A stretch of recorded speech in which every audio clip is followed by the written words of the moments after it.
Hello दोस्तों, आज हम देखने वाले हैं क्लाम कोचिंग द्वारा लिए गए प्री द्वितीय श्रेणी अध्यापक में गणित का जो पेपर हुआ विषय गणित का, उसके पेपर का सॉल्यूशन देखने वाले हैं। हमारे सामने पहला क्वेश्चन है, दो समरूप त्रिभुज दे रखे हैं, उनके क्षेत्रफल 25 और 36 दे रखे हैं। छोटे की माध्यिका हमें 10 दे रखी है, बड़े की माध्यिका पूछी है। हमें पता है कि भुजाओं का समरूप त्रिभुजों में भुजाओं का अनुपात, ऊंचाइयों का अनुपात, माध्यिकाओं का अनुपात बराबर होगा क्षेत्रफलों के, जो क्षेत्रफल होंगे उनके वर्गमूलों के बराबर होगा, उनके वर्गमूलों के बराबर होगा। तो देखो क्षेत्रफलों के अनुपात, वर्गमूलों का अनुपात क्या हो जाएगा 6। उनमें छोटे की माध्यिका कितनी दे रखी है 10, इसका मतलब 5 का मान हो गया 10, इसका मतलब 6 का मान कितना होगा 12, तो कितनी हो जाएगी 12 सेंटीमीटर। अगला प्रश्न, एक वर्ग ABCD में O केंद्र पर मिलते हैं, विकर्ण कहाँ मिलते हैं O केंद्र पर, तो हमें AOB एक है। तो देखो ये हमारे पास कोई वर्ग है जिसके विकर्ण हमें कहाँ मिलते हैं, जिसके विकर्ण बिंदु O पर मिलते हैं। तो हमें पूछा है इस AOB त्रिभुज के बारे में पूछा है, ये क्या होगा। हमें पता है वर्ग के विकर्ण एक दूसरे को समद्विभाजित करते हैं, और वो भी कितनी डिग्री पर, तो उनको एक दूसरे को लंब समद्विभाजित करते हैं, भाजित करते हैं। और दोनों विकर्णों की लंबाइयां भी क्या होती हैं, वो भी बराबर होती हैं। अगर वर्ग की भुजा A है तो विकर्ण की लंबाई कितनी होगी, विकर्ण की लंबाई होगी वर्गमूल 2a। इसका मतलब ये समद्विभाजित कर दिया तो ये लंबाई कितनी हो जाएगी a बटे वर्गमूल 2a, इसका आधा, इसका आधा a बटे वर्गमूल 2a, ये भी a बटे वर्गमूल 2a। इसका मतलब ये जो त्रिभुज बनने वाला है, ये देखो इसमें दो भुजाएं समान आ गई, एक कोण कितना आ गया 90 डिग्री, क्योंकि समद्विबाहु समकोण त्रिभुज बनने वाला है। आगे वाला क्वेश्चन, यदि एक वृत्त की दो त्रिज्याओं के बीच का कोण हमें 130 डिग्री दे रखा है, इन त्रिज्याओं के सिरों पर खींची गई स्पर्श रेखाओं के मध्य का कोण पूछा है। हमारे पास ये कोई वृत्त है और इसकी दोनों त्रिज्याओं का मध्य कोण हमें बता रखा है 130 डिग्री। तो इन पर जो स्पर्श रेखाएं खींची, इन पे हमें स्पर्श रेखाएं खींची, तो इनके मध्य ये कोण पूछा है, ये कितना होगा। तो हमें पता है ये जो चतुर्भुज बनेगा PQOR, ये चतुर्भुज बनेगा, चतुर्भुज PQOR, ये एक होगा चक्रीय चतुर्भुज। कौन सा होगा, चक्रीय चतुर्भुज। और चक्रीय चतुर्भुज होगा तो चक्रीय चतुर्भुज के सम्मुख कोणों का योग कितना होता है 180 डिग्री, तो ये 130 का, तो ये कितने का हो जाएगा 50 डिग्री का। आगे वाला क्वेश्चन, किसी बिंदु P से त्रिज्या 5 सेंटीमीटर वाले एक वृत्त के केंद्र O से 13 सेंटीमीटर की दूरी पर स्थित है। ये अपने पास कोई वृत्त है, इसका केंद्र है O, इससे एक बिंदु P कितने सेंटीमीटर की दूरी पर स्थित 13, इसकी त्रिज्या कितनी है 5, तो ये स्पर्श रेखा की लंबाई कितनी हो जाएगी 5। देखो समकोण के सामने वाली भुजा, त्रिज्या और स्पर्श रेखाओं के मध्य कितने डिग्री का कोण होता है, एक दूसरे के लंबवत होती हैं, तो ये लंबवत होगा, इसके लंबवत के सामने वाली भुजा, लंबवत के सामने वाली भुजा 13 की है, तो ये कितने की हो जाएगी 12 की, 12 की। हमें क्या पूछा है, ये बनने वाला, इस पे खींची गई जो स्पर्श रेखाएं, दोनों स्पर्श रेखाएं,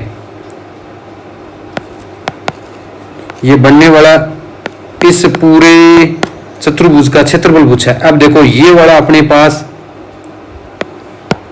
ये अपने पास एक समकोण त्रिभुज हो गया, इसकी देखो आधार हो गया 12 सेंटीमीटर और लंब कितना हो गया 5, तो इसका क्षेत्रफल 1/2 आधार गुणा ऊंचाई कितना हो जाएगा 30। और ये दूसरा भी इस त्रिभुज का क्षेत्रफल कितना हो जाएगा 30। दोनों त्रिभुज क्या है, समरूप है, दोनों त्रिभुज समरूप है, तो इस पूरे चतुर्भुज का क्षेत्रफल कितना हो जाएगा 30 60 वर्ग सेमी। अगला क्वेश्चन, ये देखो W बराबर AZ प्लस B बट्टे CZ प्लस D के क्रांतिक बिंदु के संबंध में सत्य कथन पूछा है। देखो क्रांतिक बिंदु होगा वहां W अपॉन DZ का मान कितना होगा 0, कितना होगा 0, और क्रांतिक बिंदु पर अनुकोण प्रतिचित्रण क्रांतिक बिंदु अनुकोण प्रतिचित्रण नहीं दर्शाता, तो ये कथन भी सत्य है। क्रांतिक बिंदु पर ये भी सत्य है। और क्रांतिक बिंदु होगा वहां नीचे वाले भाग को शून्य कर देंगे, और ये कब करेंगे, जब z अवशिष्ट की ओर टेस्ट करे अनंत की ओर, तो अनंत की ओर टेस्ट करे z का मान माइनस का dy/c, तो ये कथन भी क्या हो जाएगा, सत्य हो जाएगा। तो 1, 3 और 4 कथन के आने वाले सत्य। अगला क्वेश्चन, अब अगले क्वेश्चन में देखो, अगले क्वेश्चन में w बराबर 1/z के अंतर्गत असत्य कथन पूछा है। देखो, मूल बिंदु से नहीं गुजरने वाली रेखा का प्रतिबिंब मूल बिंदु से गुजरने वाला वृत्त होता है, ये बात सही है। अगर मूल बिंदु से नहीं गुजरने वाली जो रेखा होगी उसका रेखा का प्रतिबिंब मूल बिंदु से गुजरने वाला वृत्त होगा। मूल बिंदु से गुजरने वाली रेखा का प्रतिबिंब मूल बिंदु से गुजरने वाली ही रेखा होगी, मूल बिंदु से गुजरने वाली ही रेखा होगी, ये बात भी क्या है, सत्य है। मूल बिंदु से नहीं गुजरने वाले वृत्त का प्रतिबिंब मूल बिंदु से नहीं गुजरने वाला वृत्त होगा, वो भी क्या होगा, वृत्त होगा। तो मूल बिंदु से गुजरने वाले वृत्त का प्रतिबिंब मूल बिंदु से गुजरने वाली रेखा होता है। मूल बिंदु से गुजरने वाले वृत्त का प्रतिबिंब मूल बिंदु से गुजरने वाली रेखा नहीं होता है, नहीं होता। तो इसमें असत्य पूछा था, तो क्या होगा, ये कथन क्या हो जाएगा, सत्य। अगला क्या पूछा है, देखो अगला हमें पूछा है a का मान ज्ञात कीजिए ताकि uxy ax की power 3 minus 3xy square plus 2 प्रस्वादी हो। फिर इस प्रस्वादी का सुयुग्म इस प्रकार निर्धारित करें कि u0 पर मान 5 हो। तो पहला ऑप्शन तो ये देखेंगे, यहाँ देखो, यहाँ जो u का मान दे रखा है और x और y का मान कितना दे रखा है, 0 0। x और y का मान 0, मतलब x 0 और y बराबर 0 रखेंगे तो कितना मान आना चाहिए, u का 5 आना चाहिए। तो देखो सारे ऑप्शन ऐसे हैं, सारे ऑप्शन है एक जैसे हैं सारे ऑप्शन। तो इस बात से हम ज्ञात नहीं कर सकते। बाद में हम इसका क्या निकालेंगे, इसका ये v का मान निकालेंगे। v का मान हमें u का मान देगा, v का प्रस्वादी निकालेंगे, v इसका सुयुग्म निकालेंगे। कैसे निकालेंगे, सुयुग्म निकालने के पहले इसका du/dx निकालेंगे। du/dx करेंगे, x के सापेक्ष इसका अवकलन करेंगे, 3ax स्क्वायर 3y स्क्वायर और 2 का 0 हो जाएगा। बाद में हमें पता है, देखो हमें क्या पता है, du/dx किसके बराबर होता है, dv/dy के। तो ये रख देंगे dv/dy। अब देखो इसका y के सापेक्ष क्या कर देंगे, समाकलन। y के सापेक्ष क्या कर देंगे, इंटीग्रेशन कर देंगे। y के सापेक्ष इंटीग्रेशन करेंगे तो ये v आ जाएगा, इसका करेंगे y आ जाएगा, इसका करेंगे y की पावर 3 आ जाएगा। इसका मतलब जो v बनने वाला है और प्लस में gx, तो मतलब जो पर्सन है उसमें देखो ये आने वाला है माइनस का y की पावर 3 आने वाला है, v में माइनस y की पावर 3 आने वाला है। तो देखो इस ऑप्शन में y की पावर 3 नहीं है, इस ऑप्शन में प्लस वाला 3 है, मतलब जो ऑप्शन होंगे वो ये 2 होंगे। तो देखो इसमें a का मान इन दोनों ऑप्शनों से देखें, a का मान देखो इस ऑप्शन में a का मान 3 बन रहा है, इसमें 1 बन रहा है। आगे और सोल्व करेंगे, v का मान आ गया। अब देखो अब dv/dx करेंगे, इसका अक्ष के सापेक्ष अवकलन कर दो, करेंगे 6axy, अक्ष के सापेक्ष करेंगे ये 0 हो जाएगा, क्या बन जाएगा g'(x). अब देखो हमें पता है dv, हमें क्या बताया, dv/dx बराबर होता है माइनस का du/dy, du/dy ये हमें पता है। तो इसकी जगह माइनस का dv/dy रख देंगे। अब ये मान कहाँ से लेके आएंगे, ये मान देखो हमारे पास फलन दे रखा है, ये दे रखा है, इससे निकाल लेंगे। इसका जो अवकलन है वो y के सापेक्ष अवकलन कर देंगे। इसका देखो y के सापेक्ष अवकलन करेंगे तो इसका क्या आ जाएगा, ये पद 0 आ जाएगा, इसका y के सापेक्ष माइनस का 6xy ये आ जाएगा, माइनस का 6xy। तो माइनस का 6xy ये आने वाला है और माइनस पहले से। अब देखो ये माइनस तो प्लस हो जाएगा, ये इधर आ जाएगा, 6xy कॉमन आ जाएगा, यहाँ से कितना बचेगा 1 और यहाँ से -1 बराबर -x। प्रस्वादी होने के लिए ये मान किसके बराबर होना चाहिए, इनके गुणांक में ये मान 0 के बराबर, तो इसका मान किसके बराबर होगा, हो जाएगा 0 के बराबर। ए का मान यहाँ से कितना आ जाएगा 1, ए का मान 1, एक का मान किस ऑप्शन में 1 है, देखो इसी ऑप्शन में 1 है, देखो दोनों में ये कॉमन आ रहा था, इसी ऑप्शन में क्या है 1 है। आगे तुम इसको सिंप्लीफाई किया जा सकता है जी, आगे इसको सिंप्लीफाई, आगे भी इसको सिंप्लीफाई किया जा सकता है। तो देखो यहाँ आगे से सिंप्लीफाई करें तो जी डैश का मान कितना बनने वाला है 0, जी डैश का मान देखो, जी डैश का मान बाद में इसका क्या कर देंगे, अक्ष के सापेक्ष समाकलन कर देंगे, यहाँ से हमारे पास जी एक्स का मान आ जाएगा। जी एक्स का मान कहाँ रख देंगे, इस समीकरण में रख देंगे, यहाँ रख देंगे जी एक्स का मान, तो हमारे पास पूरा यू आ जाएगा। लेकिन हमें पूरा इसको हल करने की आवश्यकता नहीं है, हमें इतना करके इसके क्वेश्चन तक पहुँच सकते हैं आसानी से। अगला क्वेश्चन देखने वाले हैं। अगले क्वेश्चन में क्या बचा है कि F X B X plus A से विभाज्य, तो शेष फल क्या होगा, शेष फल क्या होगा। तो देखो x माइनस 1, अगर x माइनस 1 एफ एक्स का एक, sorry x minus A F x का एक गुणनखंड है, ये x minus A F x को विभाजित करता है, तो आपको इसका शेष फल क्या बचेगा, तो आपको ज्यादा सोचने की आवश्यकता नहीं है। ये x माइनस ए को किसके बराबर कर दो, 0 के बराबर कर दो, तो x का मान क्या कितना आ जाएगा a, x का मान 1 आ जाएगा, वो f में रख दो, तो एफ ए का मान आएगा, शेष फल पूरा वो विभाजित करेगा, तो इस कंडीशन से तो रख देंगे, जो शेष बचेगा वो क्या हो जाएगा, शेष फल क्या होगा, पूरा विभाजित करेगा तो शेष फल कितना हो जाएगा 0। एफ इसको क्या विभाजित करेगा, अगर x minus A F x का एक गुणनखंड है तो x की जगह a रखने पर ये इसको क्या बना देगा, 0 बना देगा। तो ये बात ये कहना चाहता है, ये बात ये कह रहा। तो देखो इसको हमें 0 के बराबर कर देना, 0 के बराबर करेंगे तो यहाँ से x का मान निकलेगा आएगा माइनस का a बटे बी, माइनस का a बटे बी कहाँ रख दो, यहाँ रख दो, x की जगह रख दो, तो कौन सा ऑप्शन हो जाएगा, ऑप्शन नंबर 4। अगले क्वेश्चन में हमें मान पूछा है कि मान क्या होगा, मान क्या होगा। देखो जितने भी जो ये ऑप्शन आ रहे हैं, जितने भी ये पर्सन आ रहे हैं, इसमें एन कहीं नहीं आ रहा, तो एन को आप इलिमिनेट कर सकते हो, एन को 0 मान सकते हो आसानी। कहीं ऑप्शनों में कहीं भी एन का कोई जिक्र नहीं, एन में कोई पद नहीं आया, तो एन को क्या मान लो, 0 मान लो। एन को 0 मानेंगे तो देखो ये पद गायब, एन की पावर 243 की पावर 0 बचेगा, यहाँ से रखेंगे तो 3 की पावर कितना आ जाएगा 1, नीचे यहाँ एन बराबर 0 रखेंगे तो यहाँ से भी कितना 1 बचेगा, यहाँ 0 रखेंगे 3 की पावर -1, 3 की पावर माइनस, तो यहाँ कितनी 3 की पावर 2 कितना आ जाएगा 9, कितना आ जाएगा 9। अगला प्रश्न। तो देखो मेरा उद्देश्य केवल आपको प्रश्न एग्जाम में कैसे किया जाते हैं, प्रश्नों को जल्दी कैसे किया जाता है, किन प्रश्नों को हम ऑप्शन के द्वारा आसानी से कर सकते हैं, तो उन प्रश्नों को उतना ज़्यादा जल्दी करेंगे जो थोड़े लेंथी प्रश्न हो गए। जैसे परसवादी वाला प्रश्न था जिसमें सॉरी वी का मान निकालना था, हमें वी का फलन निकालना था, तो वैसे प्रश्नों में हम टाइम लगा सकते हैं। अब हम छोटे छोटे प्रश्नों को भी, अब देखो ये प्रश्न है, इसमें हम देखो 3 की घात के रूप में एन वाले पदों में लिखेंगे और बाद में एन कटेगा, अंत में यही बचने वाला है, उत्तर यही आने वाला है, उत्तर ये एन पे डिपेंड ही नहीं है, कोई उत्तर एन पर निर्भर ही नहीं कर रहा है, तो हम एन को 0 से एलिमिनेट कर देंगे, हटा देंगे।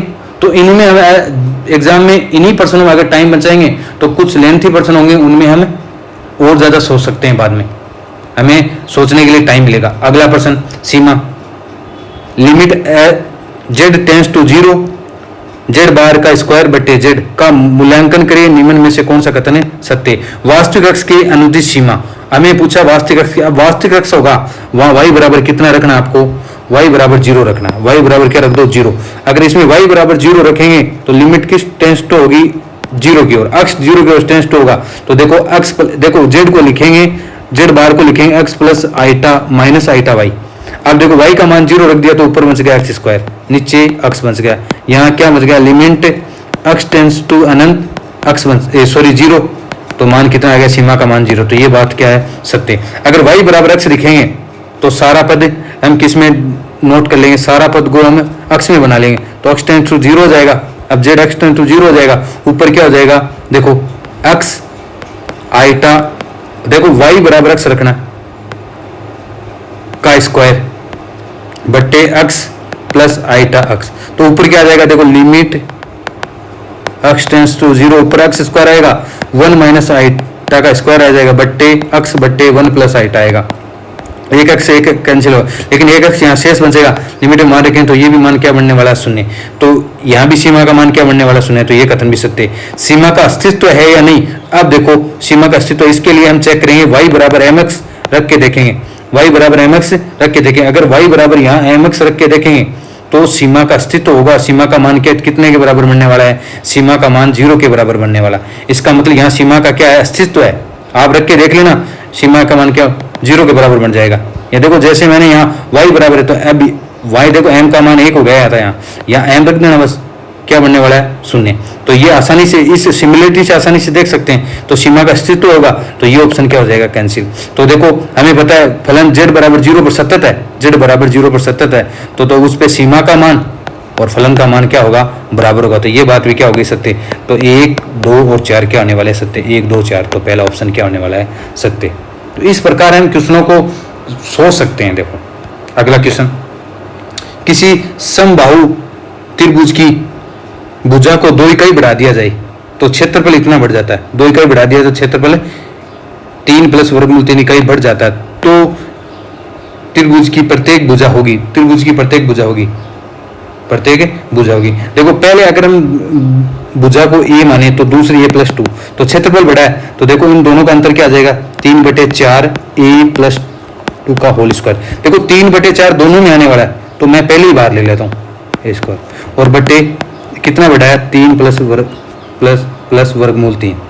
अब देखो ये अब इसको कैसे करेंगे बच्चे, इसको ऐसे करेंगे, इसका होल स्क्वायर खोलेंगे, नहीं देखो एक बार माइनस का चिन्ह आ रहा है, दोनों पर घात 2 2 है, एक बार जोड़ के लिख दो और एक बार घटा के लिख दो, बस ये करना। एक बार जोड़ के लिखेंगे, एक बार इनको जोड़ के लिखेंगे तो 2a प्लस 2 आ जाएगा। एक बार घटा के लिखेंगे हम तो कितना आ जाएगा, 2 आ जाएगा। 3 प्लस वर्गमूल 3। अब देखो 3 प्लस वर्गमूल 3।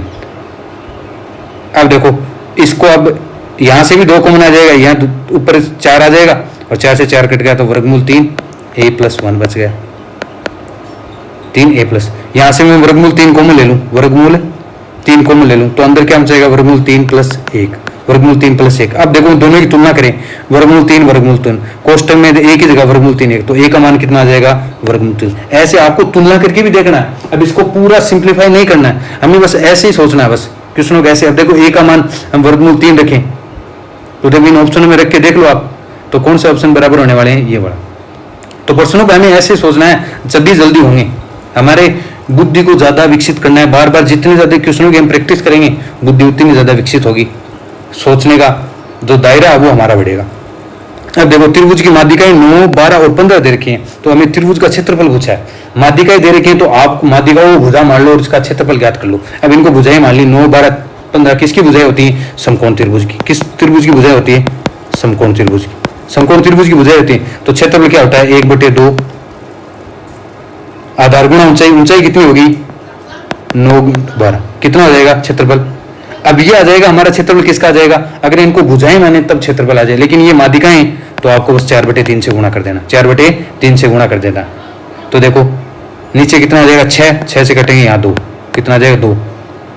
ये देखो 8 हो गया, 8 को 9 से गुणा करेंगे 72, तो कितना आ जाएगा क्षेत्रफल 72 वर्ग सेमी। अगला क्वेश्चन, समान त्रिज्या वाले 3 वृत्त एक दूसरे को बाह्य स्पर्श करते हैं तो उनके केंद्रों को आपस में मिलाने पर, अब समान त्रिज्या के वृत्त हैं तो देखो एक वृत्त का केंद्र में ये मान लो C1 है, दूसरे का ये मान लेता हूँ C2 है, तीसरे का ये मान लेता हूँ C3। समान त्रिज्या के वृत्त हैं, मान लो वो एक दूसरे को स्पर्श कर रहे हैं, एक दूसरे को स्पर्श कर रहे हैं, तो देखो यहाँ मान लो इस वृत्त ये वृत्त इन दोनों को स्पर्श करें तो यहाँ तक इसकी त्रिज्या हो जाएगी R, तीनों समान त्रिज्या के, तो यहाँ तक की इसकी त्रिज्या क्या हो जाएगी R, तो ये पूरी दूरी कितनी हो जाएगी 2R। इसको यहाँ से ऐसे मिलाऊंगा ये भी 2R हो जाएगी, ये भी कितनी हो जाएगी 2R हो जाएगी। तो कौन सा त्रिभुज बन जाएगा, तीनों भुजाएं समान है, समबाहु त्रिभुज। अगर समान त्रिज्या के 3 वृत्त एक दूसरे को बाह्य स्पर्श करते हैं तो ये इनके केंद्रों को मिलाने से बनने वाला त्रिभुज कैसा त्रिभुज होता है, समबाहु त्रिभुज होता है।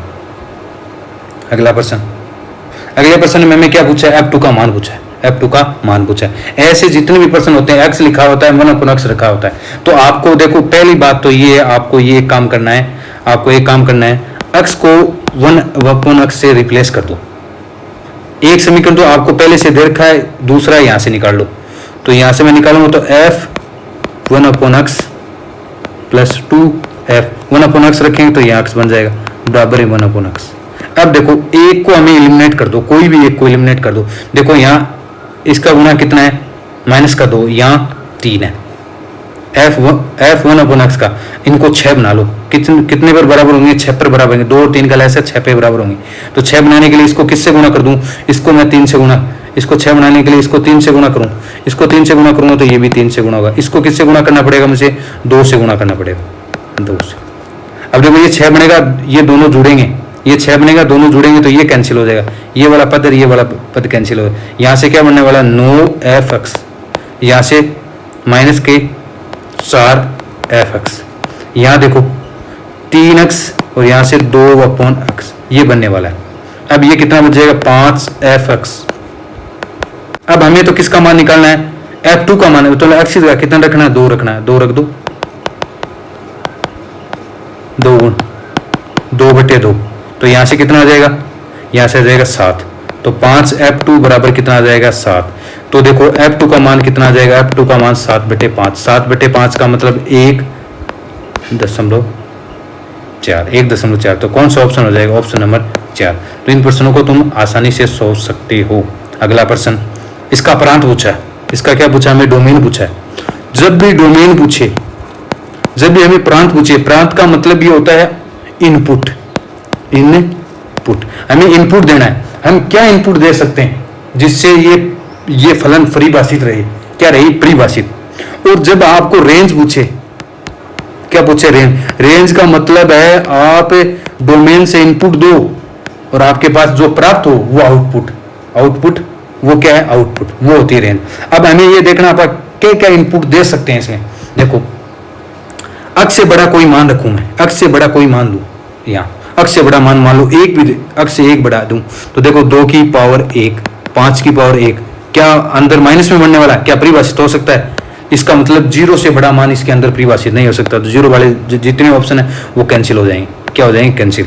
बाद 0 से छोटा, 0 से छोटे वाले 2 ऑप्शन है, एक में 0 शामिल है, मैं 0 को शामिल करूं, 2 की पावर 0, 5 की पावर 0, 2 की पावर 0 1, 1 - 1 0, परिभाषित कर सकते हैं बराबर वाला ऑप्शन।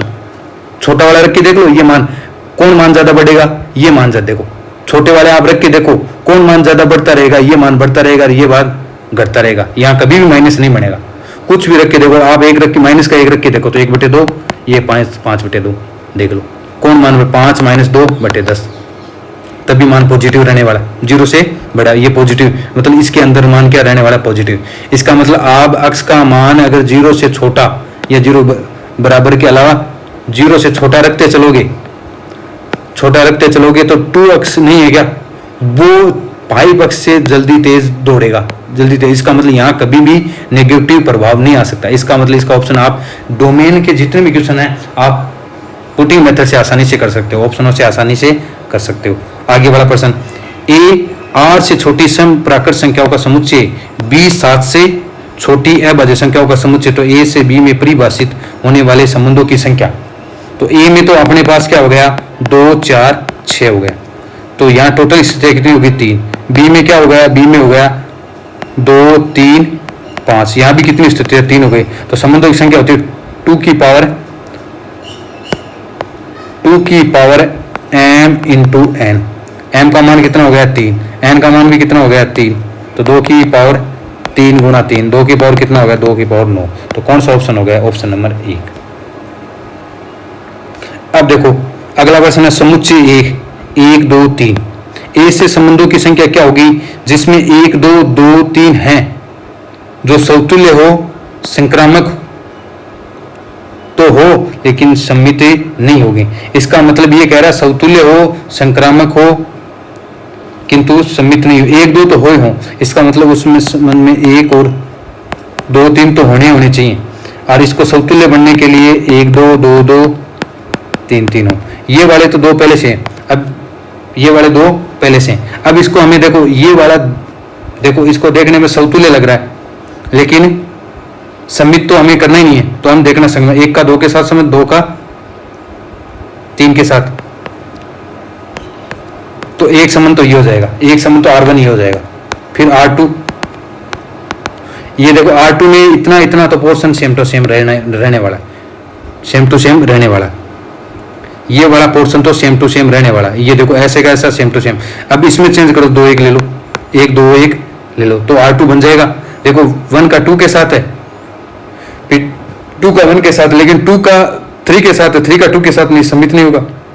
ये क्या बन जाएगा? R3। R3 कौन सा ले लो? देखो R3 हम ये ले लेते हैं 3 2 3 2 ले लेते हैं, 3 2 ले लेते हैं। ये सेम टू सेम R वाला पूरा लेते हैं, 3 2 ये ले लेते हैं, ये वाला ले लेते हैं। देखो 2 का 3 के साथ, 3 का 2 के साथ है, 3 का 2 के साथ समझ लेते हैं। बाद में देखो 2 का 2 के साथ है पहले से, तो ये हो जाएगा एक, तो एक संबंध 2 संबंध 3, ये 3 संबंध बनने वाले हैं। देखो अगर आप ये सोच रहे हो कि ये हमने लिया है 3 1 3 वाला लें, 1 3 वाला लें, 1 3 वाला और शामिल कर लेंगे तो ये सम्मित हो जाएगा। क्या हो जाएगा? सम्मित। तो हमारे पास कितने संबंध बनेंगे? ऐसे 3 संबंध बनेगा। तो ऑप्शन नंबर क्या हो जाएगा? 3। Option number 3। अगला प्रश्न, अगला प्रश्न, यदि दो बल P प्लस क्यू और P माइनस क्यू के बीच का कोण है 2 अल्फा, यदि उनके परिणामी उनके मध्य कोण के अर्धक के साथ, उनके मध्य कोण के अर्धक के साथ थीटा कोण बनाता है तो P बटे क्यू का नाम। ये बढ़िया क्वेश्चन है, इंपॉर्टेंट प्रश्न है, हर बार एग्जाम में ऐसे प्रश्न आते हैं। तो देखो ये अपने पास 2 बल हैं, एक P माइनस क्यू है, एक है P प्लस क्यू। इनके मध्य कोण क्या है? 2 अल्फा। क्या है? 2 अल्फा। बाद में हमें बात बता रखी है कि अर्धक, कोण का अर्धक, अर्धक, ये कोण का अर्धक हो गया, ये कोण का क्या अर्धक हो गया? ये अल्फा हो जाएगा, ये भी अल्फा हो जाएगा। अर्धक इनका परिणामी है, अर्धक के साथ कितना डिग्री कोण बना रहा है? Theta degree. तो देखो, तो परिणामी होगा वो जिस बल का मान अधिक होगा उसकी तरफ होगा, उसकी तरफ। तो देखो ये अर्धक के साथ थीटा कोण बना रहा है, ये कोण थीटा है, तो ये कोण पूरा अल्फा है, तो ये अल्फा माइनस थीटा हो जाएगा। ये अल्फा माइनस, ये कोण कितना हो जाएगा? यहाँ से लेके यहाँ तक का कोण, थीटा तो यहाँ है और यहाँ तक अल्फा है, तो अल्फा प्लस थीटा। तो देखो इसके जस्ट समांतर ये बना लेते हैं, इसके जस्ट समांतर ये खींच लेते हैं जस्ट समांतर, तो ये भी P माइनस क्यू हो जाएगा। P माइनस क्यू है तो देखो ये जेड की आकृति में बन रहा है ये कोण, ये भी यहाँ से लेके यहाँ तक कितना हो जाएगा? ये कोण कितना हो जाएगा?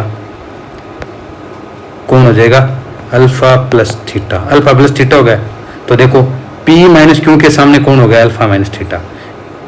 P प्लस क्यू के सामने हो गया अल्फा प्लस थीटा।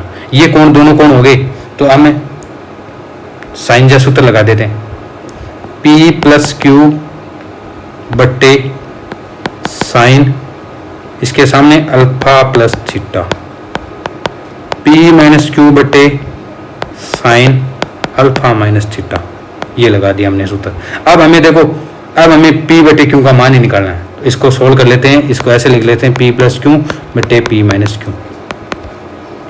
यहाँ लिख लेते हैं sign alpha plus theta sine alpha minus theta. अब देखो ऐसे भी कहीं भी आपको मिल जाए, एक बार ऊपर प्लस में हो, एक बार नीचे माइनस में हो, एक बार प्लस में एक बार माइनस में, वहाँ एक अनुपात लगता है जिन अनुपात को बोलते हैं युगांतरा अनुपात। कैसे होता है युगांतरा अनुपात? मैं आपको एक बताता हूँ, A बटे बी हो, C बटे डी हो, तो ऐसे लगता है। पहले अंश और हर को जोड़ दो, फिर अंश और घटा दो, दोनों पक्षों में करना है समान कार्य, दोनों पक्षों में समान कार्य करता है। ये अनुपात हम लगाने वाले हैं अब आगे, ये अनुपात हम आगे लगाने वाले हैं। देखो यहाँ लगाएंगे तो 2P आ जाएगा, नीचे 2Q आ जाएगा, फिर ऊपर देखो ऊपर आएगा ये sine alpha plus theta plus sine, तो sine C plus sine D वाला फॉर्मूला मिल जाएगा, 2 sine C plus D by 2, तो दोनों को जोड़ेंगे तो अल्फा अल्फा जुड़ के 2 अल्फा, और ये बचेगा अल्फा। कोस ये घट जाएंगे, थीटा बच जाएगा, नीचे 2। अब देखो नीचे माइनस आएगा, sine C minus sine D वाला बनेगा, तो cos C plus D by 2, तो यहाँ से क्या बनेगा? अल्फा। यहाँ से क्या बनेगा? थीटा। तो देखो 2 से 2 कैंसिल, 2 से 2 कैंसिल, तो देखो साइन अल्फा बटे कोस अल्फा टेन अल्फा, ये नीचे चला जाएगा, ये कोण, ये सॉरी टेन थीटा। तो ये इसका आंसर बनने वाला। तो ऑप्शन क्या हो जाएगा? Option number 2। अगला प्रश्न, अगला प्रश्न को लिखा जा सकता है, को लिखा सकता है 1 का 2 के साथ संबंध, सॉरी 1 का 3 के साथ है, 1 का 3 के साथ, 2 फिर 3 का 2 के साथ, 3 का 2 के साथ, ठीक है, फिर 2 का 4 के साथ, 2 का 4 के साथ, 4 का 5 के साथ, 4 का 5 के साथ, 5 का 7 के साथ, इसमें नहीं आ रहा, इसमें 5 का 7 के साथ, 7 का 1 के साथ दोबारा यहाँ, ठीक है, 7 का 1 के साथ, 8 का 10 के साथ, 8 का 10 के साथ, इसमें नहीं है, 8 का 10 के साथ इसमें, फिर 10 का 8 के साथ इसी में, तो ये ऑप्शन है होने वाला है। अगला समुच्चय 1 -1 आइटा माइनस आइटा सम्मिश्र संख्याओं के गुणन के लिए होते हैं। तो देखो ये फेमस ग्रुप है, एक मैंने बताया था, एक ओमेगा 1 ओमेगा और ओमेगा स्क्वायर, ये भी गुणन संक्रिया के लिए क्या होते हैं, ये भी क्रमविनिमय और चक्रीय ग्रुप होते हैं, तो ये भी क्या हो जाएगा, क्रमविनिमय चक्रीय ग्रुप हो जाता है। अगला प्रश्न, जी क्रमबद्ध युग्मों ए बी का समुच्चय है, ए और बी, जी केवल ए नॉट इक्वल टू 0 है, ये हमें संक्रिय इस प्रकार परिभाषित करके तो हमें तस्मक अवयव पूछा। तो देखो ये क्रमिक युग्मों के रूप में दे रखा है समुच्चय, तो हमें जो तस्मक अवयव मानेंगे हमें पता है वो भी क्रमिक युग्मों के रूप में मानेंगे, और तस्मक अवयव की परिभाषा क्या होती है, ए स्टार ई बराबर क्या होता है ए। अब एक क्रमिक युग्मों के रूप में मानेंगे तो ए कोमा बी स्टार E1 क्रमिक युग्म, तो इसको क्या लिखेंगे, देखो पहले और तीसरे का गुणा, अब देखो दूसरे का और तीसरे का गुणा प्लस में चौथा जोड़ रखा है, और ये मान किसके बराबर आएगा, ये मान आएगा ए कोमा बी के बाद।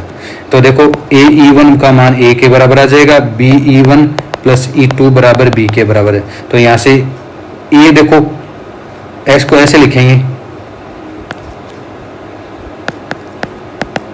बराबर 0, ए 0 के बराबर नहीं हो सकता, इसका मतलब कौन बराबर 0 के बराबर होगा, E1 मान, E1 का मान कितना आ जाएगा 1, E1 का मान इस ऑप्शन में नहीं है, इस ऑप्शन में, ऑप्शन अपने पास 2 बचे, E1 का मान यहाँ रख देंगे तो B प्लस E2 बराबर, तो E2 का मान कितना आ जाएगा यहाँ से 0, तो 1 0 क्या होने वाले हैं, इसके तस्मक है अभी होने वाले हैं।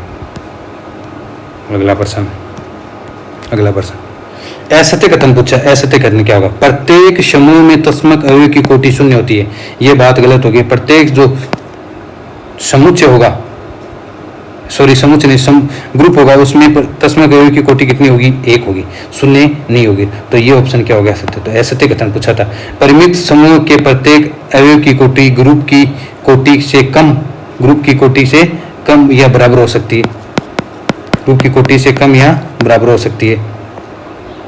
अवयव की कोटि n है, अवयव की कोटि n है, तो a की कोटि n है, तो a की पावर m n का गुणज हो, m n का गुणज हो, तो ये भी कथन क्या है, सत्य, ये कथन भी सत्य।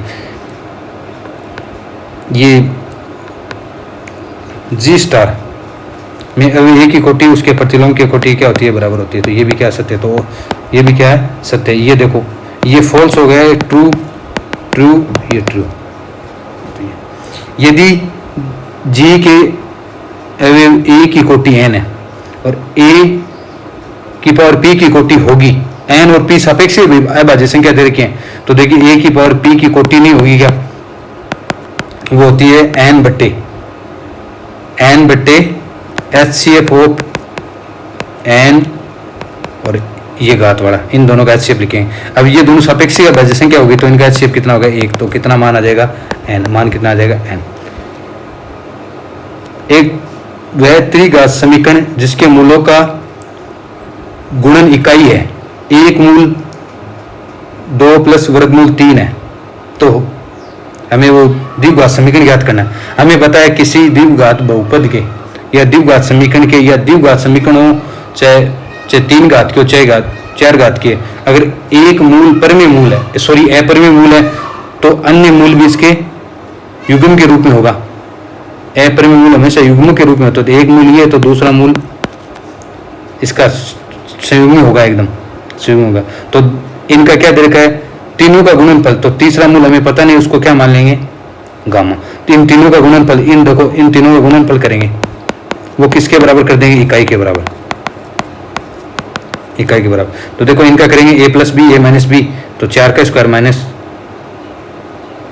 सॉरी 2 का स्क्वायर माइनस वर्गमूल 3 का स्क्वायर, तो 4 माइनस 3, तो यहाँ से कितना आ जाएगा 1 मान, कितना आ जाएगा इस 1 मान। इसका मतलब वो तीसरा मूल क्या होगा 1, इसका मतलब ये मूल होगा, इस समीकरण को संतुष्ट करेगा। तो वो समीकरण देखें जहाँ x बराबर 1 रखें, x बराबर ये मूल है, समीकरण रखें वो संतुष्ट करना चाहिए। क्या x बराबर यहाँ 1 रखें, क्या इसको संतुष्ट करेगा? नहीं करेगा। इस समीकरण को संतुष्ट करेगा, देखो यहाँ 1 5 -5 + 1, ये तो कैंसिल, 2 बच रहा है, ये नहीं करेगा। क्या यहाँ संतुष्ट करेगा? क्या नहीं करेगा संतुष्ट। क्या यहाँ संतुष्ट करेगा? क्या 1 -5 + 5 -1, ये संतुष्ट करेगा। तो ये ऑप्शन क्या हो जाएगा? सत्य। क्या हो जाएगा? सत्य। तो इसी प्रकार हम इसको आसानी से ऑप्शन के थ्रू से आसानी से देख सकते हैं। अगला प्रश्न, अल्फा बीटा इस समीकरण के मूल है। तो हमें पूछा है ये मूल हो तो वो समीकरण पूछेगी, वो समीकरण क्या होगी। अब देखो एक बात आपको मैं रूपांतरण की एक बात सिखाता हूँ, मूलों में रूपांतरण की एक बात सिखाता हूँ। अगर मूल दे रखे हैं रूपांतरण की, अगर अल्फा की जगह हम बीटा रख दें और जो हमें मूल पूछे उनमें कोई चेंज न हो तो ये समित मूल है। कौन से मूल है? समित मूल है। तो हमें क्या करना है? उसको अक्ष के बराबर मान लेना, अल्फा + 3 अक्ष के बराबर मान लो। यहाँ से क्या आ जाएगा? अल्फा का मान यहाँ से क्या आ जाएगा? 3x - 2 आ जाएगा। अब हमें अक्ष को रिप्लेस कर दो, 3x - 2 से कर दो, अक्ष को रिप्लेस कर दो 3x - 2, ये मान रख दो यहाँ रखेंगे 3x - 2 का होल स्क्वायर प्लस 3x - 2 + 4 बराबर 0। यहाँ से क्या आएगा? 9x² + 12x + 4 + 15x - 10 + 4 बराबर 0। 9x² मतलब ये दो पत्तों का माइनस के 12x प्लस के 15x, तो प्लस के 3x बचने वाले, वो किस ऑप्शन? इन दोनों ऑप्शन प्लस के 3। अब हमें अचर पद को ही देखना बस, 4 4 8 और माइनस के 10 माइनस के 2, तो ऑप्शन कौन सा हो जाएगा? Option number 4, option number 4। अगला, अक्ष से स्वतंत्र पद होगा, अक्ष से स्वतंत्र पद होगा। तो देखो इसका हम व्यापक पद लिखते हैं, व्यापक पद लिखेंगे 10cr अक्ष बट्टे 3 की पावर 10 - r बटे 2, 3/2 की पावर r। यहाँ से देखो अक्ष से स्वतंत्र पद है, मतलब अक्ष की घात कितनी है? 0। मतलब अक्ष की घात को हमें अक्ष की घात 0 के बराबर करनी है, अक्ष की जो घात है। तो देखो यहाँ से अक्ष की घात निकालते हैं, यहाँ से अक्ष की घात कितनी आएगी? देखो यहाँ 10 - x बटे 2, यहाँ से देखो ये 2 है, तो ये अक्ष की घात नीचे कितनी होगी? 2r, ये ऊपर जाके माइनस की बनेगी, माइनस की हो जाएगी 2r, और इसको किसके बराबर कर दो? 0 के। यहाँ से r का मान कितना आ जाएगा? देखो 2 यहाँ 4 माइनस का 5, तो r का मान 10r - 5r बटे 0। तो r का मान यहाँ से कितना आ गया? 2। r का मान 2 आते ही इसमें रख दो, 10c2। अब स्वतंत्र पद पूछे, अक्ष से स्वतंत्र पद पूछे तो आप पर अक्ष पर ध्यान नहीं देखना, बाकी के जो अक्षर बचे हैं उन पे ध्यान देना है। तो देखो यहाँ r बराबर 2 रखेंगे, यहाँ r बराबर 2 पुट करेंगे, 10 - 2 8, 8 में 2 का भाग देंगे 4, तो बोलो अक्ष को पद छोड़ दो, नीचे अक्षर है 3 की पावर 4 आ जाएगी। यहाँ 2 रखेंगे तो यहाँ 3 की गुणा 2, 3 की पावर 2 आ जाएगी, नीचे क्या आ जाएगी? 2 की पावर 2, 2 की पावर 2। अब इसको सोल्व करो, 10 × 9 बटे 2 × 1 गुणा 1 बटे 3 की पावर 4, 3 की पावर 2। अब देखो 3 9, ये भी 9 हो गए, 9 में 81, ये 2 इससे कैंसिल हो गए, ये 5 बच गया। ऊपर 5 आएगा तो ऊपर वाले पद में 5 आएगा, नीचे 2 की पावर 2 4। इसका मतलब इसका उत्तर क्या होने वाला है? 5/4। क्या उत्तर होने वाला? 5/4। बस आपको बस अपनी थॉट प्रोसेस उनको सोचना है। देखो कुछ चीज़ों में आप ट्रिक यूज कर सकते हो, कुछ चीज़ों को आप सीधे याद कर सकते हो, लेकिन आपको जो बेसिक है, बेसिक आपका बहुत ज़्यादा मजबूत होना चाहिए। क्योंकि कुछ प्रश्न आपको उस टाइम में पता नहीं लगेंगे कि हम ट्रिक से कैसे करें, हमें जो सूत्र लिखा दे उससे कैसे करें। किसी बच्चे ने इसका सीधा याद करने के r का मान n अल्फा माइनस बीटा वाला वो तरीका याद कर रखा है, लेकिन मैं बताता हूँ कि आपको अगर इसका बेसिक पता है, पहले तो आप उस तरीके को सोचोगे कि ये लगेगा नहीं लगेगा। अगर आपको बेसिक पता तो आप सीधा रखोगे मान, उसमें 1-आधा सेकंड ज़्यादा लगेंगे बस। तो ऑप्शन से होते हैं, उसी क्वेश्चन में हम टाइम बचा सकते हैं। अब देखो ये प्रश्न अपने पास, ये सीधा प्रश्न है और अच्छा प्रश्न है, एक समान अभिसारी होगी यदि, ऐसा प्रश्न सीधा स्टैंडर्ड प्रश्न है। तो देखो n की पावर p और n की पावर q है, ये एक समान अभिसारी जब होगी तब n प्लस q का मान है वो किससे बड़ा होना चाहिए? 2 से बड़ा होना चाहिए। और ये ऑप्शन नंबर किस में है? 2 नंबर ऑप्शन में ये किससे बड़ा होना चाहिए? 2 से। अगला प्रश्न,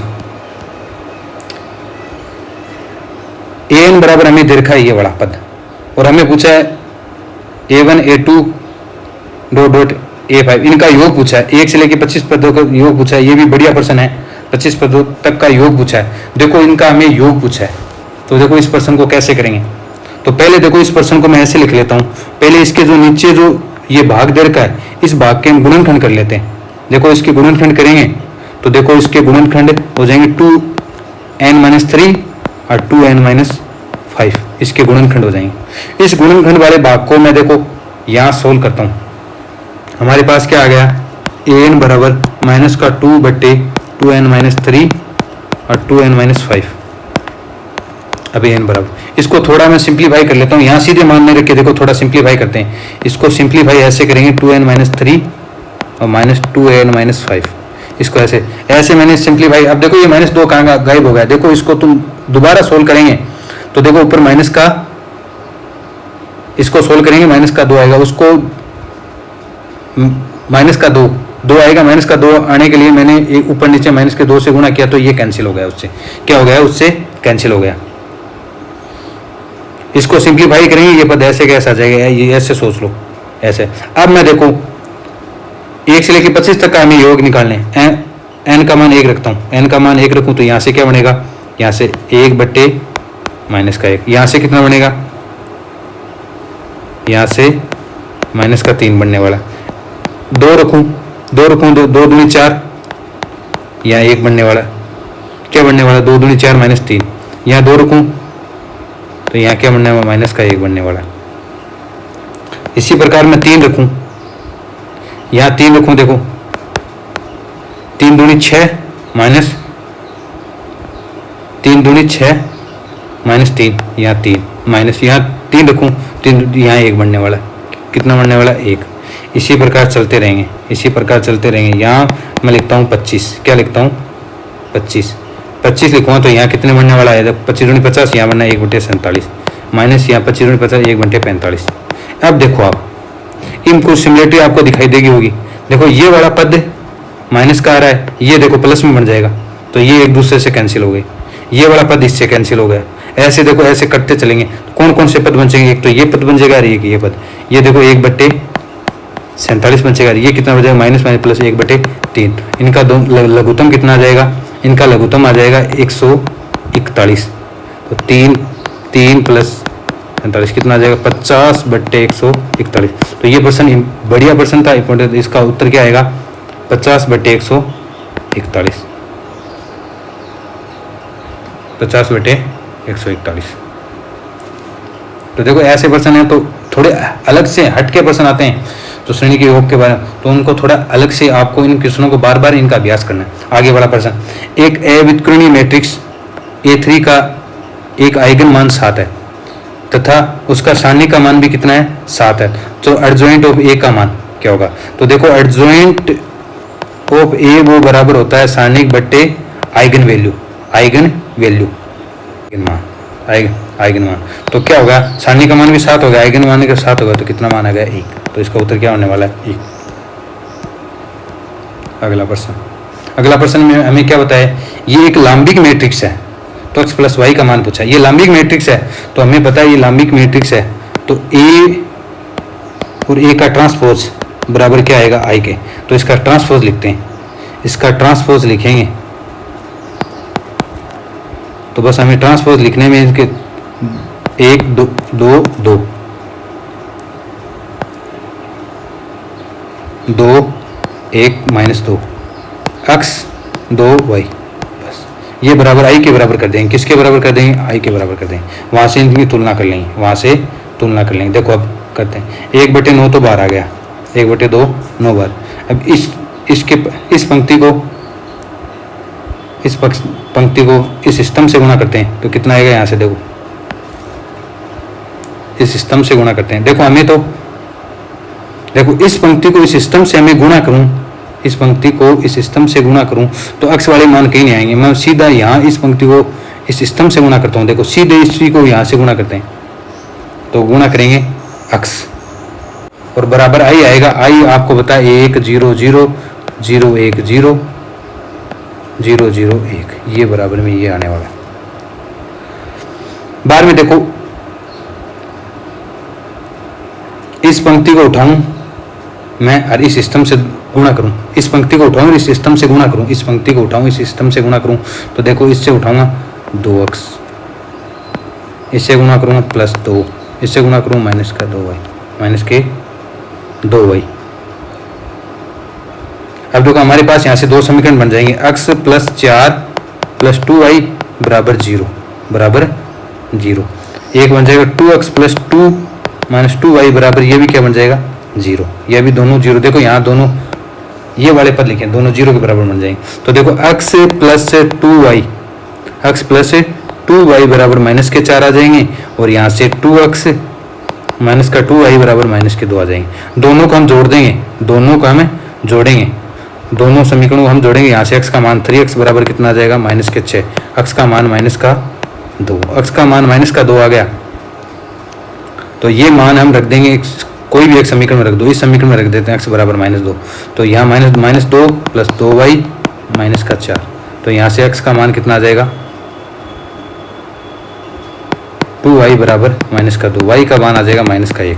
तो देखो x का मान -2, y का मान -1 है, x + y का मान कितना आ जाएगा, x + y का मान -3 आ जाएगा। कितना आ जाएगा -3। तो देखो इन्हीं से मुझे पता था कि जो आगे वाली जो इकाई मैट्रिक्स है इनके ये दोनों मान वाले 0 बनने वाले हैं। तो x वाले दो समीकरण यहाँ से सीधे लिख लेते हैं, तो मान कितना आ जाएगा -3। पूरा गुणा करने की हमें आवश्यकता नहीं है। ये एक बढ़िया प्रश्न है, सीधा पूछा जाता है, लेकिन इसको हम आज सोल्व करके देखेंगे। इसको देखो सोल्व, इसमें हमें मान पूछा है कि मान किसके बराबर होगा। वैसे हमें सीधा याद रखना है ये मान इसके बराबर होगा। और इसको देख लेते हैं, देखो इसको हम देखें तो देखो हम देखने से पहले इसको हम गुणा करेंगे, इस मैट्रिक्स को हम गुणा करेंगे x y z, इसमें भाग दे देंगे, पहले वाले में दे देंगे पहले वाले पद में x का, दूसरी पंक्ति में y का भाग दे देंगे, तीसरी पंक्ति में z का भाग दे देंगे। जैसे हमने x y z का भाग दिया तो ये ऐसे बन जाएगा, ऐसे बन जाएगा। पहले में मैंने देखो भाग दिया तो ये बन जाएगा 1 + 1/x। दूसरे में क्या बन जाएगा, दूसरे में 1/y, यहाँ से 1 + 1/y 1/y, z 1/z 1/z 1 + 1/z, ये हमारे पास बन जाएगा। अब देखो मैं R1 में ये करता हूँ, इन तीनों को मैं जोड़ देता हूँ, इन तीनों को मैं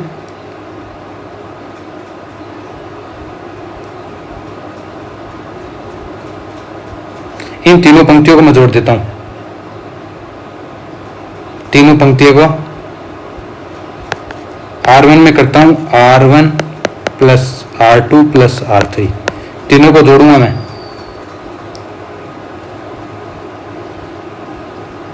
इन तीनों को मैं जोड़ देता हूं, इन तीनों को जोड़ूंगा मैं, तो यहां से क्या बनेगा, देखो 1 + 1/x 1 + y 1 + z, ये सब में बनने वाला है, सब में बनने वाला है। तीनों में देखो तीनों में ये तीनों में से बाहर आ जाएगा, तीनों में से ये बाहर आ जाएगा, तीनों में से कॉमन बाहर आ जाएगा। तो यहाँ से क्या बनने वाला x y z, यहाँ से क्या बनने वाला 1 + 1/x + 1/y 1/z, और अंदर क्या बनने वाला, देखो इसको हम सिंप्लीफाई कर लेंगे। देखो इसको सिंप्लीफाई कैसे करेंगे, देखो इस भाग को मैं इतने भाग को सिंप्लीफाई कर रहा हूँ, ये तो हमारे पास आ गया, उत्तर हमारे पास आ चुका है। देखो इन दोनों को माइनस कर देता हूँ, इन दोनों को माइनस करूँगा 0, इन दोनों को माइनस करूँगा 0, इनमें से इस स्तंभ में से पहले वाले स्तंभ में से दूसरा स्तंभ घटा देते हैं, 0 आ जाएगा। माइनस करेंगे, इसको इसमें से माइनस करते हैं, ये भी 0 आ गया, यहाँ 1 बचेगा। इसको इसमें से माइनस करूँगा मैं तो माइनस का 1, इसमें से इसको माइनस करूँगा 1 आ जाएगा, 1/y आ जाएगा। इसको इसमें से माइनस करूँगा 0, इसको इसमें से माइनस करूँगा -1 और 1। इसको अब इसके सापेक्ष हम इसको क्या करेंगे, इसको सिंप्लीफाई कर लेंगे, सिंप्लीफाई करेंगे, एक को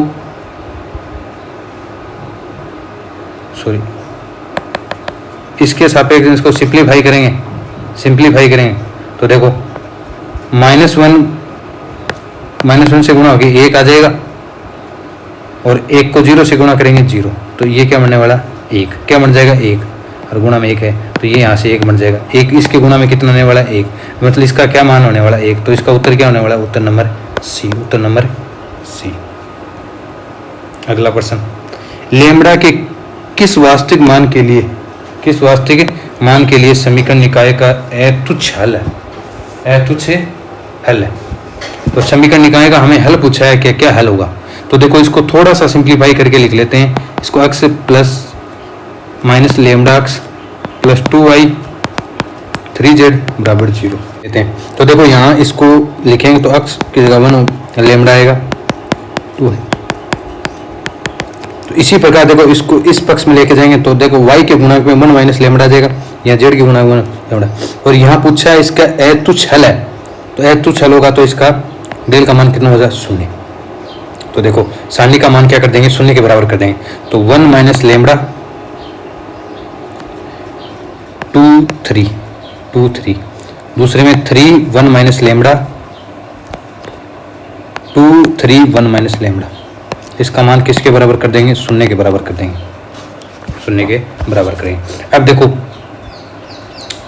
देखो हमें हल पूछा है कि लेमडा का मान क्या होगा, हमें लेमडा का मान देखो 2 3, इसमें भी देखो 2 3 और 1 माइनस लेमडा सब में, तो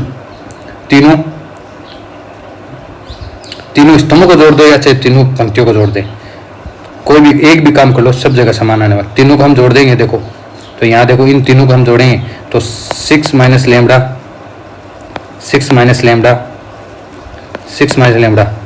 तीनों में आ जाएगा 2 1 माइनस लेमडा 3 3 2 1 माइनस लेमडा बराबर 0।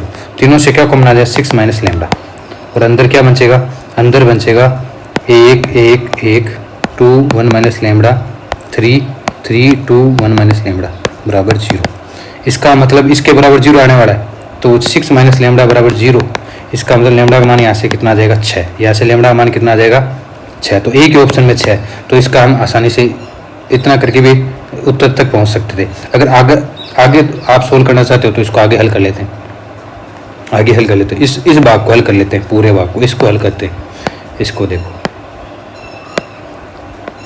इस भाग को हल करते हैं, देखो इस भाग को हल करते हैं।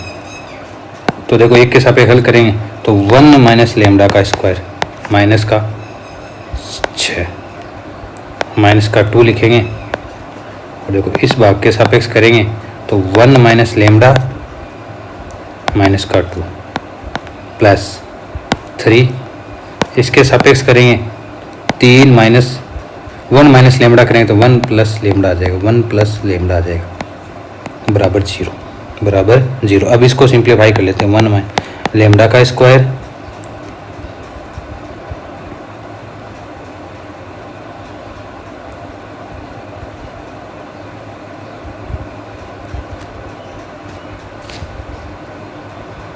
माइनस का 6, 2 को माइनस 2 को अंदर गुणा करते हैं, माइनस 2 को अंदर गुणा करेंगे तो देखो माइनस का 2 लेमडा प्लस का 2 लेमडा प्लस का 4, 3 को अंदर गुणा करते हैं 9,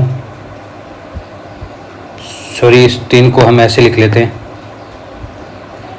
2 लिख लेंगे 6 आ जाएगा यहाँ से, ये 2 और प्लस में 3 लेमडा बराबर 0। ये हल हम ज्ञात कर सकते हैं, पहले से ज्ञात कर लिया। अब देखो इसको सिंप्लीफाई कर लेते हैं, 6 माइनस का ये माइनस ये कैंसिल हो गया, 2 लेमडा 3 लेमडा कितने लेमडा हो गए 5 लेमडा, और ये प्लस के कितने हो गए 2 प्लस के 2, ये 5 लेमडा बराबर 0। अब इसको हल कर लेते हैं, 1 प्लस लेमडा स्क्वायर माइनस का 2 लेमडा प्लस 2 प्लस बराबर 0। तो यहाँ से क्या आ जाएगा lambda square plus 3 lambda plus 3 बराबर 0। यहाँ से हम d का मान निकालते हैं, d का डिस्क्रिमिनेंट का मान निकालते हैं, b स्क्वायर का मतलब 3 का स्क्वायर माइनस 4a और सी। डिस्क्रिमिनेंट का मान 0 आ सकता, मतलब यहाँ से कोई हल नहीं आएगा, यहाँ से इस भाग से कोई हल नहीं आएगा, तो यहाँ से ही हल आएगा। तो लेमडा बराबर मान कितना रहने वाला है 6, इस भाग से कोई हल नहीं आएगा। आर इसको निम्न उप समुच्चय में कौन सा अवमुख समुच्चय है? कौन सा अवमुख समुच्चय? देखो इस वाले परवलय को हम बनाएं तो इसमें जो परवलय ये वाला परवलय वाई स्क्वायर वाला 4x, इसके बाहर वाले भाग की बात कर रहा है, बाहर वाले। तो इस भाग में क्या उन्मुख होगा? 2 बिंदु लेंगे हम, जैसे ये बिंदु, तो पूरा का पूरा इसमें आ रही है गिरफ्त, नहीं आ रहा, तो ये वाला उन्मुख समुच्चय नहीं होगा। इसी प्रकार इसमें करेंगे तो ये उन्मुख समुच्चय भी नहीं होगा, ये मोड वाला रहेगा। देखो इसको इस प्रकार बनाएंगे, इस प्रकार अक्ष, इसको भी देखो 10 से बड़ा, 10 के बराबर, 10 से बड़ा, 10 के बराबर, y बराबर 10 की रेखा, y बराबर ये बराबर y बराबर 10 की, और बाहर की तरफ भाग है, बाहर की तरफ बात कर रहा है, एक नीचे की तरफ आ जाएगी, ये अंदर की तरफ भाग आ जाएगा, और ये बाहर की तरफ, यहाँ कुछ नहीं आएगा, यहाँ कुछ नहीं आएगा, तो ये अवमुख समुच्चय, ये अवमुख समुच्चय नहीं होगा। इन दोनों को मिलाएं, यहाँ कुछ नहीं आने वाला, तो ये अवमुख समुच्चय बनेगा? नहीं बनेगा, यहाँ से अवमुख समुच्चय नहीं बनेगा। यहाँ देखो, यहाँ परवलय, ये अंदर वाली बात, यहाँ कोई भी बिंदु ले, 2 बिंदु को लेकर हमें खींचे तो सारे बिंदु उसी के अंदर आ जाएंगे, सारे बिंदु, तो ये अवमुख समुच्चय होगा। यहाँ क्या कर रहा है? वृत्त के 1, तो ये 1 त्रिज्या का वृत्त है, 1 त्रिज्या का वृत्त है, और इसकी परिधि की बात करें, परिधि पर 2 बिंदु, एक यहाँ लूँ, एक यहाँ लूँ, क्या इसमें सारे 2 बिंदु मिलाऊं, पूरा का पूरा इसी के अंदर आ रहा? नहीं, जहाँ बिंदु नहीं है वहाँ भी आ रहा, तो ये भी नहीं होगा, अवमुख समुच्चय नहीं होगा, ये भी अवमुख समुच्चय नहीं होगा। अगला, निम्न प्रोग्रामिंग समस्या के उद्देश्य फलन का अधिकतम मान क्या होगा? तो देखो इसको बनाते हैं, तो यहाँ बनाएंगे, देखो 180 का भाग दे दें, 180 का 90 0, ये आ जाएगा 0.36, और इसके कौन से भाग की बात कर रहा है? देखो 0 0 रख के देख लो, संतुष्ट कर रहा है, ये 0 0 की तरफ ही आ रहा है, ये अंदर की तरफ भाग की बात कर। बाद में ये देखो 45 का भाग दे दें, तो बिंदु 45 0 और 0, ये रेखा ऐसी आ जाएगी यहाँ इस बिंदु पर, और इसमें किसकी बात कर रहा है? इसमें भी इस तरफ वाली आ रही है, ये वाले भाग, ये भाग वाला भाग आ रहा है, ये दोनों। अब ये देख लेते हैं, ये दोनों एक दूसरे को किस बिंदु पर इंटरसेक्ट कर रहे हैं? तो देखो इसको 2 से गुणा करके 2x + 2y इन बराबर मान लेते, बराबर 90, तो एक दूसरे को घटाएंगे, 3y बराबर आ जाएगा 90, तो y बराबर कितना आ जाएगा 30, y बराबर 30 आएगा, तो x बराबर कितना आ गया 15, 15 और 30 पर एक दूसरे को, इसी बिंदु पर क्या आएगा? इसका अधिकतम मान आएगा। तो देखो उद्देश्य फलन का अधिकतम मान कितने? 15 और 30 पर, तो यहाँ रख देते हैं 15 और 30, यहाँ 15 रखेंगे, यहाँ 15 रखेंगे, 15 दूनी 30, 30,000 तो ये हो गए, और यहाँ 30,000 तो ये हो गए, यहाँ 30 रखेंगे तो 90, 3 तिया 9, 3 तिया 9, 90,000 यहाँ से हो जाएंगे, तो 1,20,000, 1,20,000 इसका क्या बनने वाला उत्तर? आगे वाले प्रश्न, निम्न में से किसी परिवहन समस्या को हल करते समय अपभ्रष्टता आने का अर्थ क्या है? समस्या असंतुलित है? नहीं। इस प्रकार प्राप्त हल सुसंगत नहीं है? हाँ, इस प्रकार प्राप्त हल क्या नहीं होगा? सुसंगत नहीं होगा। कुल मांग के बराबर नहीं, कुल आवंटन ऋणात्मक हो जाते हैं? नहीं। तो क्या होगा? अपभ्रष्टता आने का मतलब है सुसंगत हल नहीं है।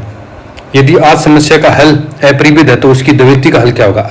अगर आज समस्या का हल तो उसकी द्वितीय का हल केवल परिबद्ध नहीं, अपभ्रष्ट हल होगा, अनभ्रष्ट होगा नहीं, या तो परिबद्ध होगा, अपरिबद्ध होगा, या कोई हल नहीं होगा। तो अप्रोप्रिएट आंसर क्या होगा? 4 नंबर आंसर। अप्रोप्रिएट आंसर क्या होगा? 4।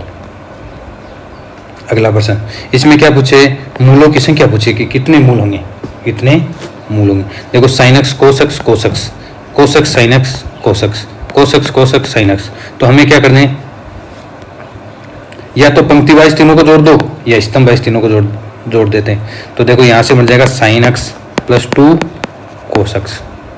यहाँ सेम टू सेम यहाँ भी ऐसे कैसे सेम टू सेम ऐसे बनना है, और यहाँ cos x sine x cos x, यहाँ कोस एक्स साइन एक्स, और बराबर में क्या आना है बड़ा 0। Sine x plus 2 cos x बाहर आ जाएगा, sine x plus 2 cos x बाहर आ जाएगा। अब क्या बचेगा अंदर की तरफ, 1 1 1 कोस साइन कोस कोस कोस साइन बराबर में 0, बराबर में 0। अब देखो एक हल तो यहाँ से आने देखते हैं, इसको बराबर में 0 करेंगे, एक इस भाग को बराबर में 0 करेंगे। पहले इस भाग को एक बार अलग से 0 के बराबर मान के देख लेते हैं क्या यहाँ से कोई हल आ जाए। तो इसको 0 के बराबर करते हैं, एक इस सारणी का मान 0 के बराबर करें। यहाँ से क्या आएगा, यहाँ से साइन एक्स बराबर 2 कोस माइनस का 2 कोस, तो टेन एक्स बराबर माइनस का 2, ये यहाँ से टेन एक्स बराबर -2, ये हल संभव नहीं होगा टेन एक्स, क्योंकि जो हमारे अंतराल दे रखा है माइनस के π/2 से π/2 के, तो ये हल नहीं होगा, ये हल संभव नहीं है। अब इससे देखते हैं इससे कोई हल आता है क्या। तो देखो मैं इन दोनों में माइनस ऑपरेशन लगा लेता हूँ। देखो ये एक एक बनाए तो 2 को 2 0 बना लेते हैं, हम 2 पंक्तियों में 0 बना लेते हैं। देखो इस वे को यहाँ 0 बना लिया, तो s माइनस सी साइन को sine minus cos minus sine यहाँ 0, फिर इसको इससे माइनस कर लेते हैं, तो देखो ये 0 s माइनस सी माइनस एस 1 सी एस। अब हमें एक बार इसका सारणी हल करने पर मान आ जाएगा। देखो इसके सापेक्ष हम करें तो देखो इसको इससे गुणा करेंगे, इसको इससे गुणा करेंगे 0, इसका मतलब s माइनस सी का होल स्क्वायर मतलब कोस माइनस साइन का होल स्क्वायर बराबर क्या आ जाएगा 0, cos x minus whole square 0। इसका मतलब sine cos x minus sine x बराबर क्या है 0। इसका मतलब टेन एक्स बराबर कितना है 1, टेन एक्स बराबर कितना है, इसका मतलब x का मान कितना है π/4। तो इसका हल कितना होगा, x बराबर π/4। कितने होंगे हल, 1 हल होगा। कितना हल होगा, 1 हल होगा। तो देखो आज के लिए हमने 1 से लेकर 37 तक के प्रश्नों का हल किया। आगे का प्रश्न अगले वीडियो में हम देखने वाले हैं। अगर आपको वीडियो अच्छा लगे